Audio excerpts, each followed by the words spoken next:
যখন আমি ফেস্টিভ্যাল বানিয়েছিলাম তখন আমি অনেক ভুল করেছিলাম, যেমন এই বারটা যখন আমি তুললাম তখন বক্সটার এই অবস্থা হলো। ফেস্টিভ্যালস বার অনেক তো বিক্রি হচ্ছে, কিন্তু ঠিকভাবে নয়।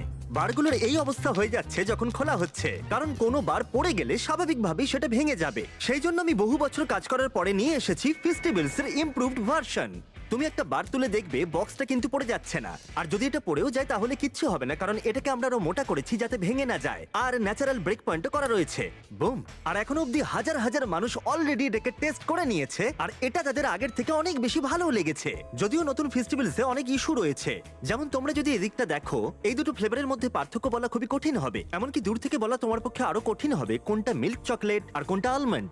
এমনকি বহু মানুষ এই দুটোকে মিক্সও করে ফেলে। এর পাশাপাশি তোমরা প্রত্যেকেই জানো যে আমরা আমাদের কোকোয়া ফার্মারদের অনেকটাই বেশি পারিশ্রমিক দিয়ে থাকি। আমরা 100% fair trade certified beans use করি, আর আমরা শিশু শ্রম কমানোরও চেষ্টা করছি। তোমরা এই বক্সগুলোতে দেখলে কোনটা কি বুঝতেই পারবে না। আর